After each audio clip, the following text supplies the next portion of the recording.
సంవత్సరాల సుదీర్ఘ ఈ కళా సేవకి కేంద్ర ప్రభుత్వం గుర్తించి ఈ పద్మ విభూషణ్ అవార్డు ఇవ్వటం నిజంగా చాలా ఆనందంగా సంతోషంగా ఉంది. సో భారత ప్రభుత్వానికి దానికి వెనకుండి ఈ అవార్డు రావడానికి కారణభూతులైన ప్రతి ఒక్కరికి నా హృదయపూర్వక ధన్యవాదాలు తెలియజేస్తున్నాను.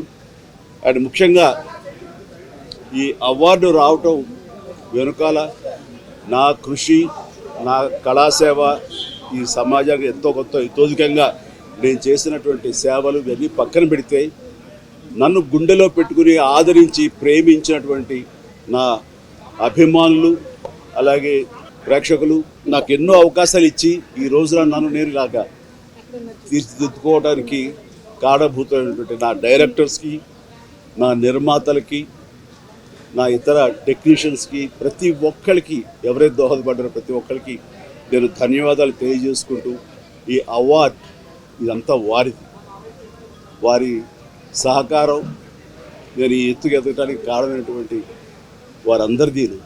కాబట్టి ఈ సందర్భంగా మరొకసారి నా సంతోషాన్ని తెలియజేసుకుంటూ నేను ధన్యవాదాలు తెలియజేసుకున్నాను. Thank you so much. ఏ టైంకి ఏం రావాలో అది వస్తుంది తప్ప అది రావాలని ఆశ పెడితే వచ్చేది కాదు. That's it. ఏమండి, ఎస్, నిజంగా ఇది వారికి ఎంతైనా రావడం సముచితం. రావాలని నేను కూడా మనస్ఫూర్తిగా అభిలషిస్తున్నాను, రావాలని కోరుకుంటున్నాను. అది ప్రభుత్వ పరంగా చేస్తే కనుక త్వరితగతిన ఇది సహకారం అవుతుంది.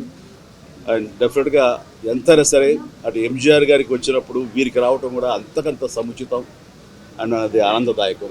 దానికి నేను ఎదురు చూస్తుంటాను, నేను కోరుకుంటున్నాను రామారావు గారికి భారత రత్న రావాలి అని. ఏమా, నేను రాజకీయాలకు అతీతంగా ఉన్నాను అనుకోవచ్చు. తర్వాత పిఠాపురానికి నేను వెళ్ళటం లేదని అది ముందుంచేది. ఇది మీడియాలో మీరు ఎందుకో స్పెక్యులేట్ చేశారు, అది మీరు పెంచి పోషించారు దాన్ని. దానికి సమాధానం చెప్పాల్సిన అవసరం నాకు లేదు. నేను వెళ్ళటలేదు. బాబు, మా కళ్యాణ్ బాబు దాన్ని రమ్మని ఎప్పుడూ కోరుకోలేదు. నా కంఫర్ట్ వదిలేస్తాడు. అండ్ తను బాగుండాలి, తన జీవితంలో అనుకున్నది కోరి సాధించాలన్న అభిలషిస్తాను. నేను నాకు ఆశీస్సులు అందజేస్తాను. దానికి నేను తనతో పాటు నేను ఉన్నాను అని చెప్పేందుకు మొన్న ఒక వీడియో బయట ఇచ్చాను.